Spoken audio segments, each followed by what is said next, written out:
All right, let's move to our next story here, which comes to us courtesy of a media operator. Again, fantastic newsletter if you don't subscribe to it. And the article is the rapid rise of synthetic content. And basically, and it's part of the newsletter, that's the headline. And it's the subject is really part of a story that is written around how AI generated content is here to stay. And it's a story, I mean, it opens up by saying, look, graduating college with a history degree in the slow growth years immediately after the Great Recession didn't leave me with a ton of prospects. It's all written in the first person from, Jacob yeah, Donnelly. there you go, Jacob. Yep. Absolutely. Basically goes through and tells the story about how with Google, and it's really a story about how they did this experiment with Google and pulled together this synthetic content. And the way they did it was they basically pulled the competitor, their sitemap, from which is typically available, literally, with most modern content management systems, you can get to because they publish it for Google's sake. They publish it in many ways for Google. So it's an XML based sitemap. Then you can turn basically all of so that maps every URL into typically with article titles, because anybody practicing any good SEO uses the URL with the article title in there, and then basically fed that into AI and created 1,800 articles based on that sitemap. And then, so 18 months later, they have taken 3.5 million total traffic visits and 490,000 per month traffic from that particular competitor. And he's basically then goes on to talk about how this is all going to happen, right? This is already happening. It's going to happen now. Yes. And so all of this content is getting, I don't know if stolen is the right word, but certainly it's, and by the way, I started looking at this myself. I just sort of said, wow, I wonder how hard that is to do.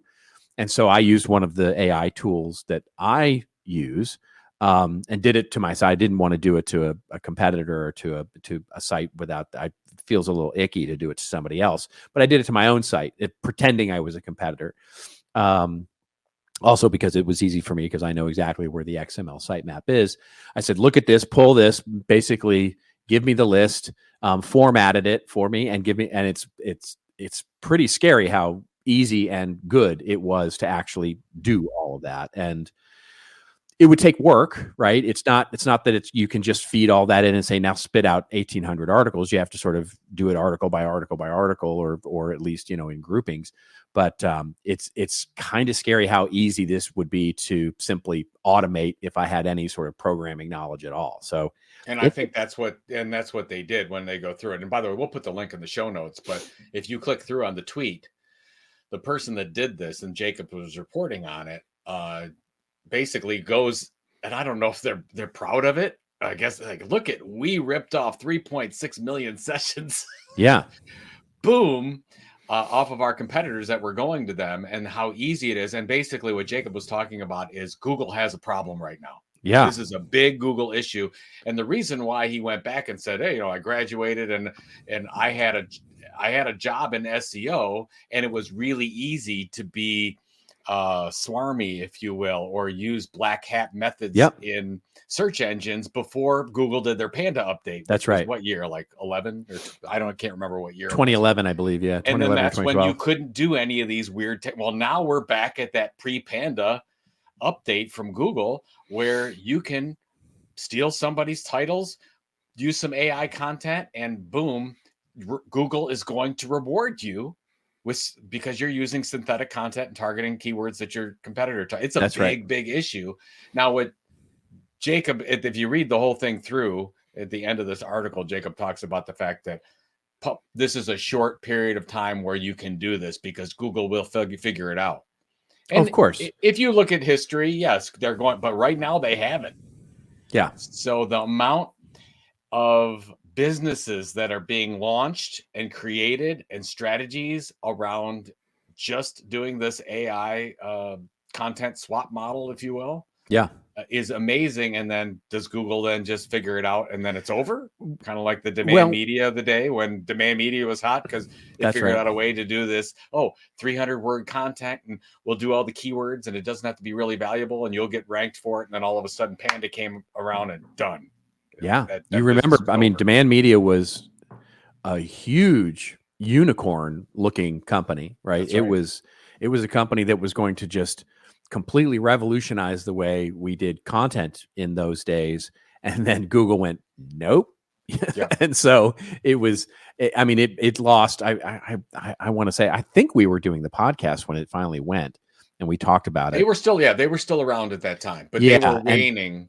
And yeah, basically, when they went public, they were at their highest level. And that's then the right, and it Panda just fell update. off a cliff. Yeah, it just their stuff fell off of a cliff, you know. And by the way, all the copycats because there was a ton of copycats to Demand Media as well. So yeah, I think you're right. I think we'll see Google stem this, but Google has bigger problems than this, even, right? But you know, and I'll talk a little bit about it in my commentary, but Google right now has a really big issue that they have to solve because search generally is broken, right? It is search is getting worse and worse and worse, and people are turning to it.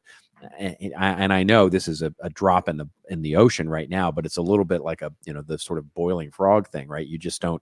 It's happening slowly enough that we're not really seeing it, but you can see article after article now about how Google search, quite literally, if you go to Google search now and search, you'll get, if you've turned on the AI assistant, by the way, the first thing that's going to come up is the AI assistant at the top of the page, which I've got Yep. turned on and find interesting. I haven't, it's interesting to me how little I use it. The second thing is that in many cases you'll do a search and, 12 of the 14 listings on the front page are ads, right? I mean, it feels a little bit like desperation right now in terms of what's going on from an advertising Really perspective. And this, and so many people are now turning to either ChatGPT for searches, or they're going vertical, right? They're going into Amazon and searching for products. They're going to Kayak and searching for travel things. They're going to Google Maps and searching for directions, or Apple Maps and searching for directions. They're verticalizing their search because they know that what they're going to get out of Google isn't that great anymore. And so that's a real issue that they have that to is a solve. huge issue, and I'm sure they're going crazy over it. It's funny. Over the holidays, I guess, extended holidays, one of our family member that's way younger than I am, so 20 Yeah. years younger than I am, and we would be talking, and they would go and use search on their smartphones, and they would be using ChatGPT for everything. And Right. I'm like, where are you getting that? It's like, oh, ChatGPT. Like, they don't even think about going to Google anymore. No, I know. Everything for search is going to ChatGPT. And I'm like, that can't be just an odd occurrence. There has to be a lot of other people doing the same thing.